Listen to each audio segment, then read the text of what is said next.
मेरा नाम है शावेज़ खान। आज हम लोग समझने वाले हैं क्लास 12th में जो पहला चैप्टर है electrostatics, electric charge and electric field वाला।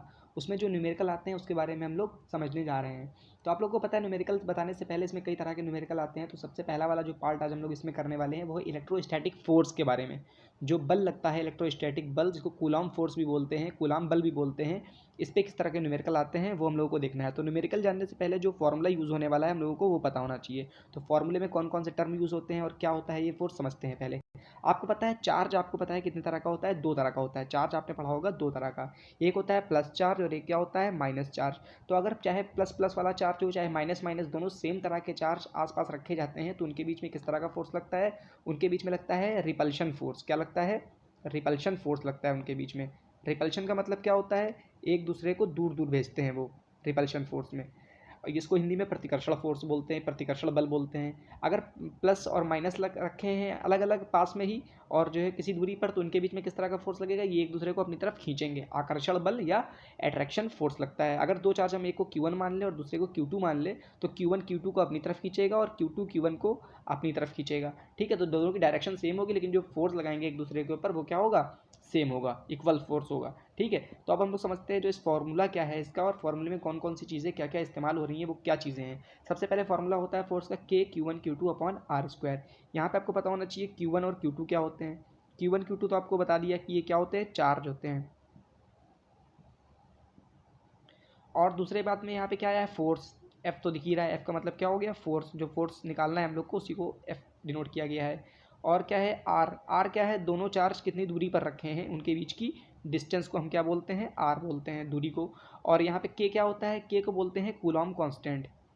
के को बोलते हैं कूलॉम कांस्टेंट। अब के की वैल्यू किस पे डिपेंड करती है? के की वैल्यू डिपेंड करती है कि वो चार्ज किस मीडियम में रखे हैं। मीडियम का मतलब क्या होता है? किस माध्यम में वो चार्ज रखे गए हैं, तो उस पर डिपेंड करता है के की वैल्यू। अगर हम बात करें के का एक जनरल फार्मूला, तो के का एक फार्मूला होता है K is equal to 1/4 pi epsilon. जहाँ पे एप्साइलन क्या है? एप्साइलन होती है परमिटिविटी ऑफ द मीडियम।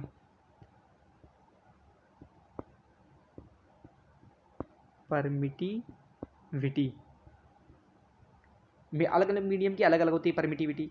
अगर इसको हिंदी में परागम्यता भी बोलते हैं। ठीक है, अगर हम बात करें कि ये चार्ज एयर में रखे होंगे तो इसको एयर में लिखा रखा जाएगा, तो इसकी परमिटिविटी एयर की क्या होती है? एप्सिलॉन नॉट होती है। एयर की परमिटिविटी को क्या डिनोट करते हैं? एप्सिलॉन नॉट को। और अगर एयर में है तो उस पूरे के की वैल्यू कितनी होती है? 9 × 10⁹ होती है।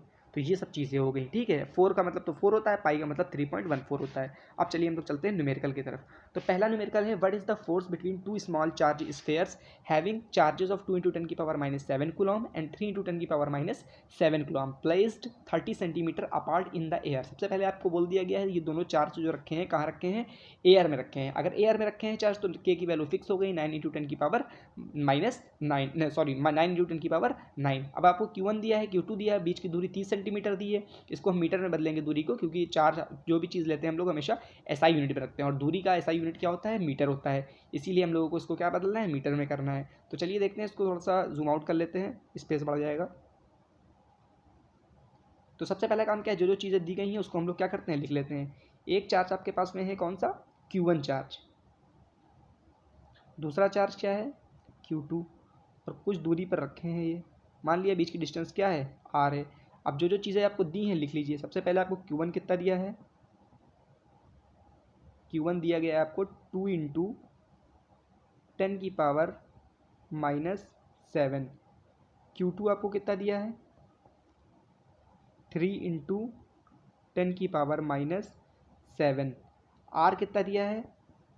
30 सेंटीमीटर। इसको मीटर में बदलने के लिए क्या करेंगे? 100 से डिवाइड करेंगे। तो 100 से डिवाइड करेंगे तो ये 0 से 0 कैंसिल हो गया, बचा 3/10। 3/10 क्या होता है? 0.3। डिवाइड करना तो आता ही होगा, ये किस में बदल गया? मीटर में बदल गया। ठीक है, अब सारी वैल्यू को हम लोग फॉर्मूले में रख लेते हैं। फॉर्मूला क्या होता है? F इज इक्वल टू के Q1 Q2 upon R square. Value रखते हैं चलिए। के एयर की बात हो रही तो के की जगह पे कितना आएगा? 9 × 10⁹ और Q1 की जगह पे क्या रखना है हमको? 2 × 10⁻⁷ और दूसरे वाले Q2 की जगह पे रखना है 3 इंटू 10 की पावर -7 और अपॉन में आर स्क्वायर। आर की जगह पे 0.3 मीटर है तो 0.3 इंटू 0.3 लिख दिया, क्योंकि आर का क्या है, स्क्वायर है। अब क्या करते हैं, नंबर मल्टीप्लाई करना तो आता ही होगा, नंबर मल्टीप्लाई कर देते हैं। 9 2 ज़ा 18 और 18 को 3 में मल्टीप्लाई करते हैं तो क्या आता है, 18 3 ज़ा क्या होता है, 54 होता है। आपको पता है जब 10 की पावर वाले नंबर मल्टीप्लाई होते हैं तो जब बेस सेम होता है तो बेस को एक ही बार लिखते हैं और पावर क्या हो जाती हैं, ऐड हो जाती हैं। अब देखिए यहाँ 10 सब में बेस सेम है, 10 सेम हो गया, अब पावर क्या हो जाएंगी, जुड़ जाएंगी। -7 है तो -7 लिख दिया, यहाँ -7 लिख दिया, यहाँ पे 9 था तो अपॉन में क्या बचा। अब यहाँ पे 3 3 से क्या हो जाएगा, 9 हो जाएगा। लेकिन एक नंबर के बाद में पॉइंट यहाँ लगा है, एक नंबर के बाद में पॉइंट यहाँ लगा है, तो आंसर में 2 नंबर के बाद में लगेगा, राइट हैंड से पॉइंट लग गया। ठीक है, अब यहाँ से पॉइंट हटाएंगे, 2 0 अगले स्टेप में बढ़ा देते हैं। ये 54 है तो यहाँ पे कितने जीरो बढ़ जाएंगे, 2 0 बढ़ जाएंगे और यहाँ से पॉइंट गायब हो जाएगा। और यहाँ पे 10 में से -7 जाएगा तो 2 बचेगा, 9 में से 7 जाएगा 2 बचेगा, 2 में से 7 गया माइनस का 5, प्लस माइनस तो आता ही होगा ना। और यहाँ पे 9 सिर्फ बचा, क्योंकि यहाँ पे पॉइंट क्या हो गया, हट गया। इसको डिवाइड करेंगे तो ये 600 बचेगा। 9 6 54 0 0। अब आपको पता है 600 को क्या लिख सकते हैं हम, 6 इंटू 10 की पावर 2 लिख सकते हैं। 10 की पावर 2 का मतलब होता है 100, तो 6 इंटू 100 600 हो जाएगा। और ये 10 की पावर क्या हो जाएगा, -5। थोड़ा सा और जूम आउट कर लेते हैं हम लोग।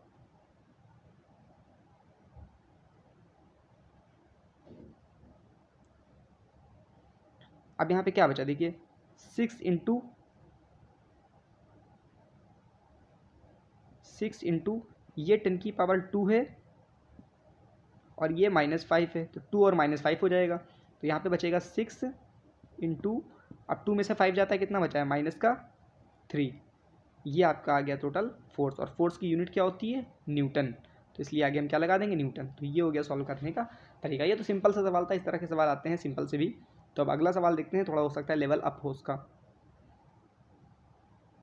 इस सवाल में आपको बताया गया है the electrostatic force on a small sphere of charge is 0.4 microcoulomb due to another small sphere of charge -0.8 microcoulomb in the air is 0.2 newton. मतलब एयर के अंदर दो चार्ज रखे हैं, एक रखा है 0.5 माइक्रोकूलाम और दूसरा रखा है -0.8 माइक्रोकूलाम। तो -0.1 माइक्रोकूलाम वाला 0.4 माइक्रोकूलाम वाले के ऊपर कितना फोर्स लगा रहा है, 0.2 न्यूटन। अब आपको बताना है कि डिस्टेंस बताना है दोनों के स्फेयर के बीच में, और दूसरे वाले पार्ट में बताना है कि जो सेकंड वाले चार्ज के ऊपर जो सेकंड वाला चार्ज है वो पहले पे कितना फोर्स लगा रहा है। मतलब -0.8 0.4 पर तो 0.2 न्यूटन लगा रहा है, तो 0.4 वाला 0.8 वाला जो माइनस पे है इस पर कितना लगा रहा होगा। आपको पता है चार्ज दोनों क्या लगाते हैं, एक दूसरे के ऊपर सेम लगाते हैं, तो सेकंड वाले का पार्ट तो आंसर तो सेम ही हो जाएगा, 0.2 न्यूटन। मेन हमको सिर्फ फर्स्ट वाला ही सॉल्व करना है जो आंसर आएगा। तो इसको थोड़ा जूम आउट कर लेते हैं, फिर उसके बाद सॉल्व करते हैं।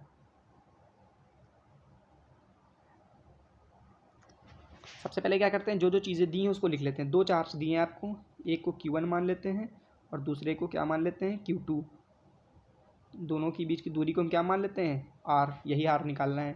Q1 आपको कितना दिया है, 0.4 माइक्रोकूलाम। माइक्रो का मतलब क्या होता है, माइक्रो कभी भी लगा हो तो उसकी जगह पे हम क्या लिख देते हैं, 10 की पावर -6। तो अब ये कूलाम में बदल जाएगा, ठीक है। और Q2 आपको कितना दिया है, -0.8 और 10 की पावर -6 इसमें भी लगा देंगे, क्योंकि यहाँ पे भी क्या लगा है, माइक्रो, तो माइक्रो हटेगा, यहाँ पे 10 की पावर -6 आ जाएगा। अब आपको R निकालना है। F भी दिया है, F भी लिख लीजिए। F दिया है आपको 0.2 दिया है, न्यूटन में ही दिया है। आपको निकालना क्या है, R। सारी चीज़ें आपको दी हैं जो वो लिख दिया, और जो निकालना है वो भी हमने लिख दिया। अब हमको क्या निकालना है, R। फार्मूला सबसे पहले सिंपल सा लगा लीजिए, फार्मूला जो जो होता है वो लिख दीजिए। फार्मूला होता है K Q1 Q2 upon R², ठीक है। अब फॉर्मूले में देखिए एयर की बात हो रही है तो K की वैल्यू फिर से क्या लिखेंगे, 9 इंटू 10 की पावर 9। F की जगह पे कितना रखना है हमको, 0.2 रख दिया। K की जगह पे रखना है 9 इंटू 10 की पावर 9। Q1 की जगह पे रखना है 0.4 इंटू 10 की पावर -6। और दूसरे वाले Q2 की जगह पे क्या रखना है हमको, 0.8 इंटू 10 की पावर -6। और अपॉन में क्या आ जाएगा, R तो निकालना ही है, तो R² ऐसे लिखा रहने देंगे। अभी 0.2 और 0.2 लिख देते हैं, इसको थोड़ा सॉल्व कर लेते हैं। 9 को ऐसे ही लिखा रहने देते हैं। अब 0.4 और 0.8 का मल्टीप्लाई क्या होता है, 4 8 कर लीजिए सीधे सीधे, 32। एक नंबर में, एक के नंबर के बाद में लगा है, इसमें भी एक नंबर के बाद है, तो आंसर में हमारा 2 नंबर के बाद में पॉइंट लग जाएगा, यहाँ पे 0.32 आ जाएगा। अब 10 की पावर वालों को एक साथ सॉल्व कर लीजिए। 10 की पावर सब सेम आएंगी तो 10 की 10 तो सेम रहेगा, बाकी पावर क्या हो जाएंगी, ऐड हो जाएंगी। 9 माइनस 6 और एक और वाला है -6, ठीक है। और अपॉन में r² तो रहेगा ही रहेगा। अब ये 0.2 हो गया। 9 का मल्टीप्लाई 0.32 में करेंगे तो कितना आएगा, 9 2 ज़ा 18 के 8 कैरी 1 आया, 9 3 ज़ा 27 और 21 के 28 के 8 कैरी 2 आया, 9 0 0 और 2 ऐसे ही उतार लेंगे। 2 नंबर के बाद पॉइंट लगाया तो 2 नंबर के बाद में लगा दिया आंसर में, ठीक है। अब यहाँ पे क्या आ गया, मल्टीप्लाई 10 की पावर 9 में से 6 गया 3, 3 में से 6 गया माइनस का 3, ये तो आता होगा ना माइनस करना। 9 में से 6 गया 3 और 3 में से एक और -6 गया तो 3 - 6 क्या होता है, माइनस का 3 अपॉन का r² आ गया यहाँ पे, ठीक है।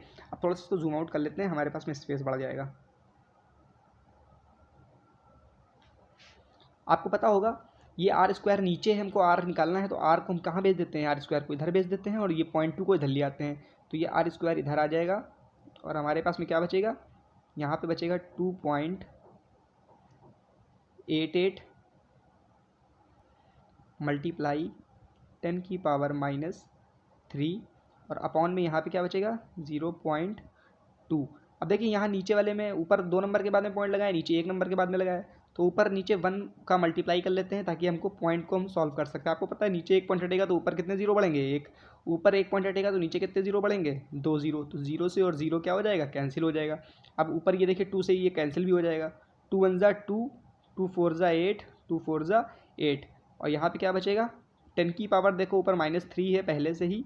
अब ये नीचे 10 की पावर कुछ नहीं है, 10 की पावर सिर्फ 10 लिखा है तो इसका मतलब 10 की पावर 1 है और 10 की पावर 1 अगर ऊपर जाएगा नीचे से तो क्या हो जाएगा, +1 से क्या हो जाएगा पावर -1 हो जाएगी, ठीक है। नीचे तो 1 ही बचा तो नीचे लिखने की कोई ज़रूरत ही नहीं है। तो यहाँ पे क्या आ गया 144 मल्टीप्लाई 10 की पावर -3 और 10 की पावर -1 मिल गए, क्या हो गया 10 की पावर -4। बस कुछ निकालना ही नहीं है हमको, थोड़ा सा और जूम आउट कर लेते हैं।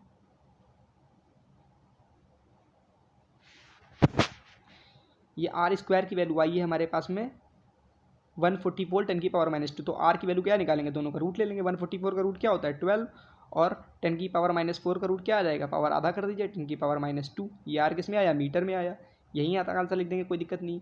अब और इसको सॉल्व करना चाहते हैं तो r ये 12 है, ये 10 की पावर -2 ऊपर है मल्टीप्लाई में, नीचे आएगा तो डिवाइड में हो जाएगा। 10 की पावर 2 का मतलब क्या होता है, -2 से क्या हो गया नीचे आया तो 2 हो गया। 2 का मतलब क्या होता है 10 की पावर 2 का मतलब 100, 12 में 100 का डिवाइड करेंगे तो कितना आ जाएगा 0.12 मीटर, यहाँ तक लिख सकते हैं। सेंटीमीटर में लिखना है तो 10 से 100 से मल्टीप्लाई कर दीजिए।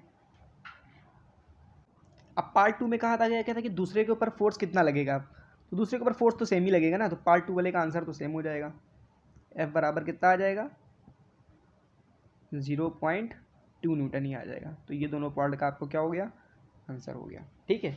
अब अगले हम लोग क्वेश्चन की तरफ चलते हैं, देखते हैं क्या है अगला। इस क्वेश्चन में कहा गया है 4 point charges Q1 2 माइक्रोकूलाम, Q2 -5 माइक्रोकूलाम, Q3 2 माइक्रोकूलाम और Q4 क्या है -5 माइक्रोकूलाम। ये सब कहाँ रखे हैं, एक स्क्वायर है उसका ABCD स्क्वायर है, उसके सारे कॉर्नर पे रखे हैं, कोनों पे रखे हैं और उस साइड का जो है स्क्वायर जो है जो वर्ग है उसकी साइड कितनी दी है 10 सेंटीमीटर दी है। What is the force on a charge 1 microcoulomb placed at the centre of the square, मतलब क्या है स्क्वायर के सेंटर पे एक और चार्ज रखा है जिसकी मात्रा क्या है 1 माइक्रोकूलाम प्लस में है, जिसका मैग्नीट्यूड, तो हमको उस वाले के ऊपर क्या निकालना है, फोर्स निकालना है। तो आपको पता है 4 फोर्स लगेंगे, इसका जब तक डायग्राम नहीं बनाएंगे नहीं समझ में आएगा। चलिए पहले इसका डायग्राम बना लेते हैं ताकि समझने में आसानी हो जाए। टोटल फोर्स निकालना है बीच वाले पे, तो इसको थोड़ा जूम आउट कर लेते हैं। इसके लिए थोड़ी हमको वो ज़्यादा चाहिए होगी स्पेस। तो सबसे पहले क्या करते हैं, डायग्राम बनाते हैं, डायग्राम ही मेन है इसमें। देखिए सबसे पहले बड़ा सा डायग्राम बना लेते हैं, सीधा नहीं है, इसको मिटा देते हैं। इसमें एक ऑप्शन होगा, सबसे पहले इसमें क्या बना लेते हैं, डायग्राम बना लेते हैं। तो स्क्वायर हम लोग सबसे पहले बना लेते हैं। तो ये स्क्वायर हम लोगों ने बना लिया, इसको थोड़ा सा उधर शिफ्ट कर लेते हैं, इसको और थोड़ा सा जूम हो गया ज़्यादा।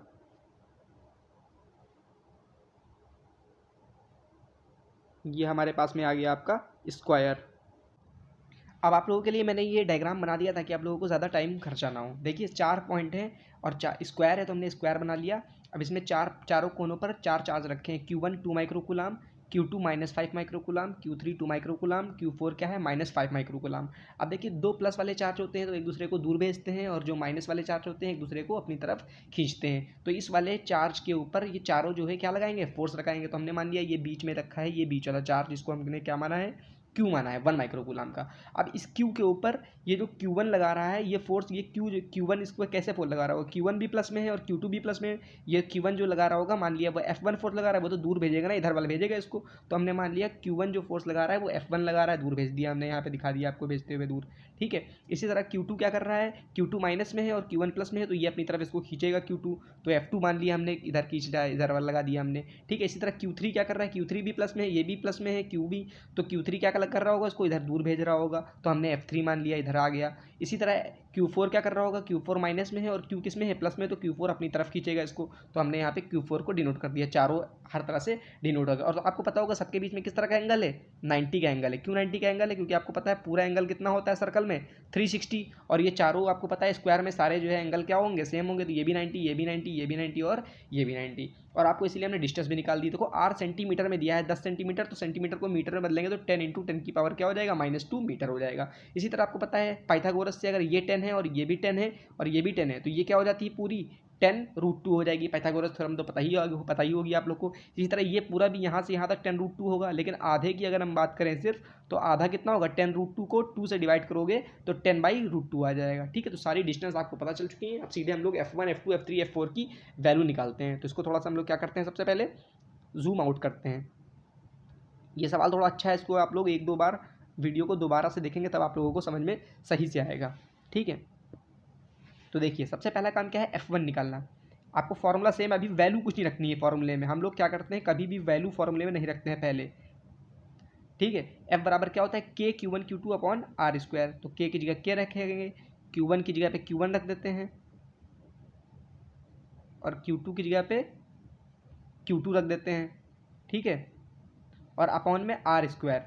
तो Q1 और Q2, F1 कहाँ है, F1 Q1 और Q2 कहाँ है, Q1 और Q1 की जगह पे तो 2 आ जाएगा और Q2 की जगह पे क्या आ जाएगा, 1 आ जाएगा, Q आ जाएगा मतलब, और नीचे R क्या आ जाएगा, R, इसको हम R डैश मान लेते हैं इस वाले पॉइंट को, क्योंकि Q1 और Q के बीच में यही डिस्टेंस है ना, ये डिस्टेंस किसके बराबर है, 10/√2 के। तो इसको हम वैल्यू रखने की बजाय हम इसको R डैश मान लेते हैं, तो ताकि सही रहेगा। ठीक है, तो Q1 Q2 upon R dash का स्क्वायर हो जाएगा। तो इसको हम सॉल्व करेंगे अगर हम लोग, तो K की जगह पे तो K आ जाएगा, Q1 की जगह पे क्या आएगा, Q1 की जगह पे तो Q1 रहेगा, और Q2 की जगह पे क्या आ जाएगा, Q आ जाएगा, अपॉन में R डैश का स्क्वायर हो गया।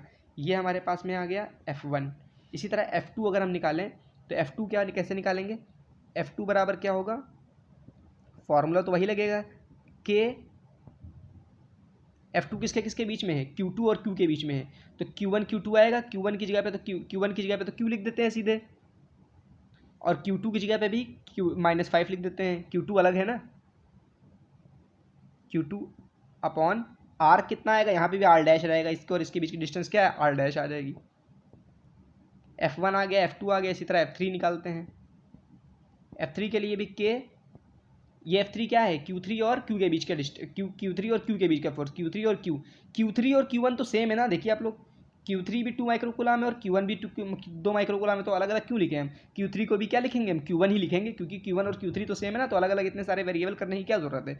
तो Q और Q3 की जगह पे क्या लिख दे रहे हैं हम, Q1 लिखे दे रहे हैं, क्योंकि वो तो सेम ही है ना, अपॉन R डैश भी सेम रहेगा। इसी तरह अगर हम F4 निकालें, F4 क्या है, Q4 और Q के बीच का फोर्स है, K Q, और Q4 की जगह क्या लिखेंगे, देखो Q4 और Q2 भी क्या है, सेम है, तो Q4 की जगह हम क्या लिख रहे हैं, Q2 लिख रहे हैं। इतने सारे वेरिएबल लिखने की जरूरत नहीं है, दोनों सेम ही है, तो एक ही बार लिखते हैं, R डैश का स्क्वायर। अब आप यहाँ से देख रहे होंगे F1 और F3 सेम है, F1 बराबर F3 दिख रहा है आपको यहाँ से, और F2 और F4 सेम दिख रहे हैं आपको, F2 और F4 सेम दिख रहे हैं। आपको पता हो, जो फोर्स होता है, जो बल होता है, वो हमेशा किस तरह से जुड़ता है, वो एक वेक्टर होता है, सदिश होता है। तो आमने सामने अगर दो वेक्टर हैं बिल्कुल अपोजिट डायरेक्शन में, तो उनका सम अगर वो दोनों सेम है मैग्नीट्यूड में भी, मात्रा में भी, तो उनका सम क्या हो जाएगा, ओवरऑल कितना हो जाता है, वो 0 हो जाता है। तो चलिए हम लोगों ने जो ये बनाया है, इसी को और थोड़ा सा जूम आउट करते हैं, तब समझ में आएगा आप लोगों को।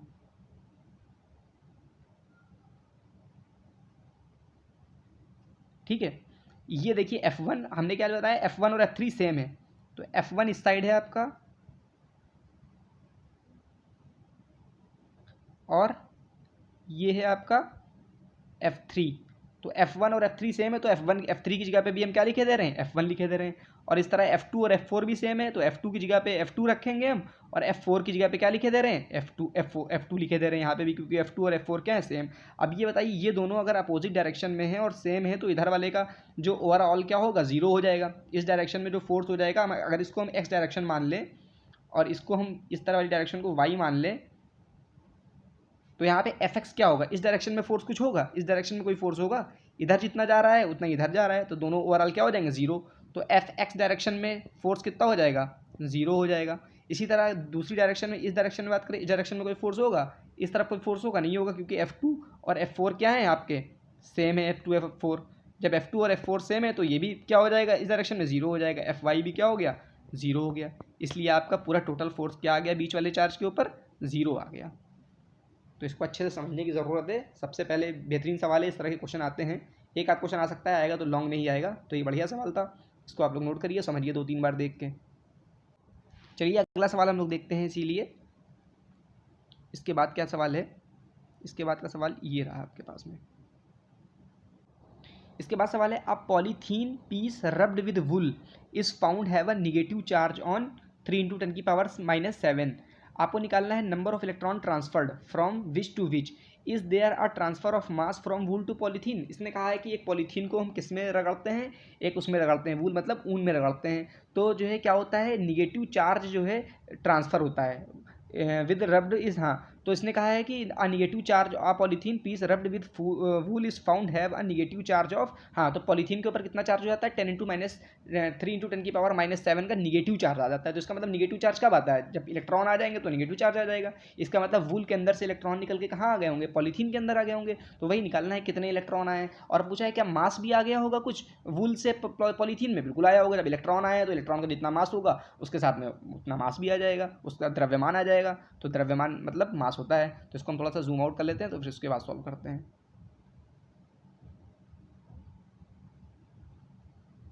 चलिए सॉल्व करना स्टार्ट करते हैं इसको। सबसे पहले आपको दिया गया है क्या, सबसे पहले आपको फॉर्मूला एक पता होगा, किसी भी आवेश में और इलेक्ट्रॉनों की संख्या में एक संबंध होता है, मतलब चार्ज में और नंबर ऑफ इलेक्ट्रॉन का एक फॉर्मूला होता है, Q = होता है Ne, जहाँ पे N क्या होता है, नंबर ऑफ इलेक्ट्रॉन, और E क्या होता है, एक इलेक्ट्रॉन पर चार्ज। ठीक है, तो N की वैल्यू कितनी होती है, N तो नंबर ऑफ इलेक्ट्रॉन हो गया, और E क्या होता है, एक इलेक्ट्रॉन पर चार्ज। एक इलेक्ट्रॉन पर चार्ज कितना होता है पता होना चाहिए आप लोगों को, कितना होता है, 1.6 × 10⁻⁻19 ये होता है E की वैल्यू। ठीक है, अब पॉलीथीन से किस में आया है, वो वूल से किस में आया है, पॉलीथीन में आया है, तो जाहिर सी बात है, तो चार्ज कितना हो जाएगा, Q = Ne, यही वाला फॉर्मूला लगा देंगे हम लोग। कितना चार्ज आया है उसके ऊपर माइनस का, 3 × 10⁻⁻7 इतना चार्ज आया है, और N निकालना है हमको, और E की जगह पे क्या रखना है, 1.6 × 10⁻⁻19। बस अब ये चीज़ देखिए, इधर मल्टीप्लाई में है, बराबर किस तरफ आएगी तो डिवाइड में हो जाएगी। ये 3 × 10⁻⁷ लिखा जाएगा, और अपॉन में क्या आ जाएगा, ये 1.6 × 10⁻⁻19 ये आ जाएंगे आपके नंबर ऑफ इलेक्ट्रॉन। तो चलिए सॉल्व कर लेते हैं। यहाँ से पॉइंट हटेगा तो यहाँ पे क्या आ जाएगा, एक जीरो आ जाएगा। अब 16 को 30 से डिवाइड करें कितना आ जाएगा, 16 × क्या होता है, 16 होता है, फिर 14 बचेंगे तो पॉइंट लगा के जीरो बढ़ेंगे, तो 16 9 कितना होता है, 144 होता है, 16 8 कितना हो जाएगा, 128 हो जाएगा। इसके बाद भी कुछ आएगा तो हम 2 ही पॉइंट तक लिख रहे हैं, 1.8 के आसपास आ जाएगा। अब ये देखिए ऊपर 10 की पावर कहाँ है, आप लोग डिवाइड करके देख लीजिएगा, 16 को 30 से डिवाइड करना आता होगा ना, 30 ऐसे लिखा जाएगा और 16 यहाँ पे लिखेंगे तो ऊपर कुछ ना कुछ आ जाएगा। यहाँ पे 1.8 के बाद भी कुछ आएगा, हमने 1.8 तक सिर्फ लिखा है। ठीक है, यहाँ पे 10 की पावर -7 पहले से था। अब ये नीचे वाला -19 है, बराबर वो ऊपर जाएगा तो किस में हो जाएगा, प्लस में हो जाएगा, तो -7 प्लस का 19, बस इतना हो गया। और यहाँ पे क्या आ गया, n आ गया, तो यहाँ पे 1.8 हो गया, और मल्टीप्लाई, अब ये प्लस में है, ये माइनस में, 9 में से 7 जाएगा, कितना बचेगा, 12 बचेगा। तो कितने इलेक्ट्रॉन ट्रांसफर हुए हैं, वूल से पॉलीथीन की तरफ कितना आए हैं, 1.8 × 10⁻⁻⁷ 12 इतने इलेक्ट्रॉन आए हैं वहाँ पे। कहाँ पे? वुल से पॉलीथीन में, तभी उसके ऊपर इतना चार्ज आया है। अब पूछा गया है ये आने के साथ में इसके ऊपर कुछ ना कुछ वो भी आ गया होगा, मास भी आया होगा। कितना मास आया होगा? अब आप लोग को पता होना चाहिए एक इलेक्ट्रॉन के ऊपर कितना मास होता है। बताइए आप लोग, किसी को पता है एक इलेक्ट्रॉन के ऊपर कितना मास होता है? एक इलेक्ट्रॉन के ऊपर जो मास होता है एक इलेक्ट्रॉन का बहुत ही कम होता है, ना के बराबर, इसको हम लगभग जीरो ही मानते हैं। फिर भी आप लोग को पता होना चाहिए 9.1 इंटू 10⁻31 इतने किलोग्राम। ये कितना छोटा है आपको पता है? 9.1, उसके पहले 0.00031 जीरो लगाने हैं, उसके बाद 91 लिखना है, तो बहुत छोटा हो गया मास। तो कितने इतने इलेक्ट्रॉन आए हैं, एक इलेक्ट्रॉन का मास इतना है, तो कितना टोटल मास आएगा, इसको इसमें मल्टीप्लाई कर देते हैं, तो मास टोटल कितना आ जाएगा?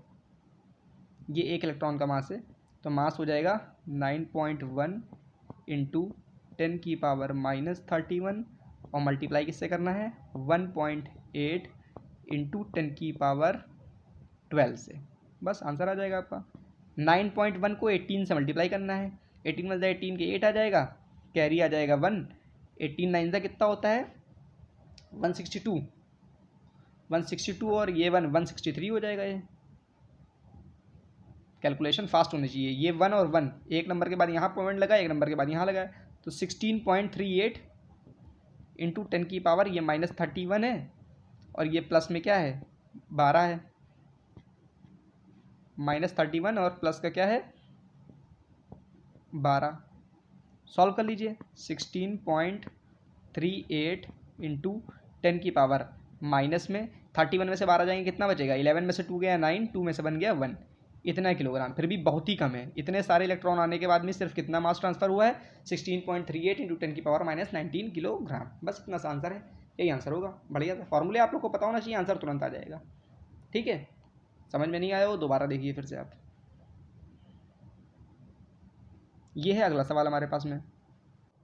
सबसे पहले समझते हैं, 2 point charges A and B having charge plus q and minus q respectively are placed at a certain distance, force between them is F, 25% of charge of A is transfer to B, find the force now. इसमें कहा गया दो charges हैं ए और B, ए के ऊपर plus Q charge है और बी के ऊपर माइनस क्यू, मतलब चार्ज सेम है, ए के ऊपर प्लस वाला है, ए के ऊपर माइनस वाला है। ठीक है, इसने कहा 25% चार्ज किसका? ए का किस में ट्रांसफर हो जाता है? बी में ट्रांसफर हो जाता है। ठीक है, तो आप उससे और डिस्टेंस सेम रहती है, डिस्टेंस कुछ ना कुछ होगी, मान लेंगे कुछ ना कुछ। 25% ए से बी में आ जाता है, तो अब कहा है अब नया जो फोर्स होगा वो पहले वाले फोर्स का कितना होगा। तो चलिए इसको हम लोग सॉल्व करते हैं। सबसे पहले क्या करेंगे, थोड़ा जूम आउट कर लेते हैं।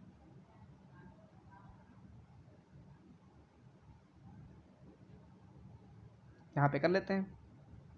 ठीक है, तो मान लिया हमने एक ए चार्ज है, ए के पास कितना, ये ए पॉइंट है और ये क्या है?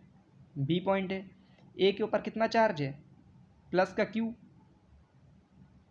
और बी के ऊपर क्या है? Minus Q. अब यहाँ से यहाँ कितना चार्ज ट्रांसफर हो रहा है? 25%। 25% का मतलब समझते कितना होता है? 25% का मतलब होता है 1/4। नहीं समझ में आ रहा तो देख लीजिए, 25% का मतलब होता है आपका 1/4। तो यहाँ पे टोटल चार्ज कितना था? क्यू था, तो क्यू का 1/4 करेंगे तो Q/4। यहाँ से निकल रहा है Q/4 चार्ज, यहाँ से निकल के कहाँ ट्रांसफर हो रहा है? यहाँ ट्रांसफर हो रहा है। तो यहाँ पे अब कितना बचेगा? क्यू में से ए के पास में कितना चार्ज बचेगा बताइए? ए के पास में चार्ज बचेगा, क्यू तो पहले था, उसमें से कितना हट गया? Q/4। तो अब ए के पास में कितना चार्ज बचा? यहाँ से आप लोगों को एलसीएम लेना आता होगा ना, 4 का एलसीएम 4 में लेंगे, 4 का और 1 का एलसीएम क्या होगा? 4 होगा। अब 1 का टेबल ऐसा पड़े 4 आ जाए, 4 को क्यू में मल्टीप्लाई करेंगे 4Q आ जाएगा, माइनस है तो माइनस लगा दिया। 4 का टेबल ऐसा पड़ा है 4 आ जाए 1 आया, 1 का क्यू में मल्टीप्लाई करेंगे Q आ जाएगा, 4Q में से 1Q जाएगा तो कितना बचेगा? 3Q बचेगा ना। तो ए के पास में कितना चार्ज बचेगा? 3Q/4। ठीक है, इतना चार्ज अब ए के पास में बचा। अब यही Q/4 यहाँ से तो माइनस हो गया, लेकिन अब गया कहाँ पे है? बी वाले में गया है। थोड़ा इसको जूम आउट कर लेते हैं। अब बी के पास में कितना चार्ज हो गया है हमारे? बी के पास में आपके पास चार्ज हो गया है, बी के पास में पहले कितना चार्ज था? बी के पास में -Q। अब इसमें कितना और आ गया है इसका? +Q/4, और इसमें हम जोड़ देंगे क्योंकि ये कहाँ से आया है? ए से आया है। इसका भी एलसीएम लेंगे, तो यहाँ पे एलसीएम कितना आ जाएगा? 4 1 ज़ा 4 आ जाएगा इसका एलसीएम, और 1 का टेबल ऐसा पढ़ेंगे 4 आ जाए, 4 को Q में मल्टीप्लाई करेंगे तो -4Q आ जाएगा। प्लस है तो प्लस लगा दिया हमने। फिर 4 का टेबल ऐसा पढ़ना है 4 आ जाए 1 बार में, 1 को Q में मल्टीप्लाई करेंगे Q आ जाएगा। अब ये माइनस प्लस क्या हो जाएगा? माइनस, ये माइनस में है, ये प्लस में है, तो माइनस प्लस माइनस, 4Q में से 1Q जाएगा तो कितना बचेगा? 3Q, लेकिन किसके बचेगा, माइनस का, क्योंकि 4 माइनस का क्या है, बड़ा है, तो आंसर भी माइनस में ही आएगा। ये आ गया माइनस का 3Q/4। ये पहले क्या था, प्लस का Q/4 था, अब क्या आ जाएगा, माइनस का 3Q/4। अब पहले फोर्स कितना था, बिफोर फोर्स पहले कितना था, फोर्स मान लिया पहले F1 था। फोर्स क्या होता है, K Q1Q2/R²। क्या होता है, Q1 की जगह पे भी Q रखेंगे, और Q2 भी कितना था, Q था, अपॉन में R²। ठीक है, और एक प्लस Q था और एक क्या था, माइनस Q था, तो यहाँ पे हम क्या लगा देंगे, एक माइनस लगा देंगे। ये 4 फोर्स क्या था हमारे पास में, पहले फोर्स था F1, ये F था, कितना था, F1 को हम क्या मान लें, इसको F मान लेते हैं, ठीक है ना, इसको 1 नहीं मानते, इसको F मान लेते हैं सिर्फ। पहले फोर्स हमारे पास में, पहले वाले को क्या मानते हैं, F मान लिया, ठीक है। तो ये हमारे पास में पहले फोर्स था। अब नया फोर्स क्या हो जाएगा, अब नया फोर्स हो जाएगा हमारे पास में F = K। Q1 की जगह पे तो कितना आ जाएगा हमारा, Q1 अब नया क्या हो गया, QA हो गया ना। अब QA क्या हो गया, 3Q/4 हो गया, और B भी कितना हो गया, 3Q/4, यहाँ पे देखिए, और R तो सेम ही है। तो फोर्स क्या हो गया, ये माइनस में आ जाएगा। माइनस तो सिर्फ दिखाने के लिए है कि अट्रैक्शन फोर्स है, K की जगह पे K ही रहेगा। 3 और 3 मल्टीप्लाई हो जाएंगे तो क्या हो जाएगा, 9Q² अपॉन में 4 मल्टीप्लाई होगा 16, और ये नीचे चला जाएगा तो R² साथ में आ जाएगा यहाँ पे। इतना तो आता होगा ना आपको कैलकुलेशन। ये 4 था 16, फिर और ये R² 16 के पास आ जाएगा ना, तो ये हो गया हमारे पास में नया फोर्स। इसको हमने मान लेते हैं क्या, F'। थोड़ा सा और जूम आउट करते हैं, थोड़ा जगह हो जाए हमारे पास में। आई बात समझ में। अब देखिए ये पहले वाला फोर्स है, और ये क्या है, नया फोर्स है। तो अब जो नया फोर्स आया है पहले फोर्स का कितना है, वही हमको निकालना है। तो हम क्या करते हैं, F/F' निकाल लेते हैं, या सीधे सीधे इसको हम यहाँ पे कर लेते हैं ना, इसको F' कितना आ गया हमारे पास में, F' जो आया है पहले वाले फोर्स के फॉर्म में लिख लेते हैं इसको, -K Q/Q क्या होता है, Q² होता है। इसको पूरा और सॉल्व कर लेते हैं, -K, Q और Q मल्टीप्लाई होकर क्या आ गया, Q² आ गया, अपॉन में R²। ये पहले वाला था। अब नया क्या हो जाएगा, -K Q² अपॉन R²। अब ये 9/16 अलग से आ गया है यहाँ पे। ये चीज़ तो सेम है, देखिए पहले वाले की तरह। तो F' को हम क्या लिख सकते हैं, ये KQ² अपॉन Q² R² की जगह पे हम F लिख सकते हैं, पुराना वाला F था, और ये 9/16 अलग से आ गया है। तो अब चार्ज क्या हो गया है, कम हो गया है। पहले F था, अब कितना हो गया, 9F/16 हो गया। तो ये हमारा आंसर आ गया। आई बात समझ में आपको। इस तरह से इस तरह के सवाल सॉल्व होते हैं। इसको 2 बार देखेंगे तब समझ में आएगा। एक सवाल और बचा है, इसको देख लेते हैं।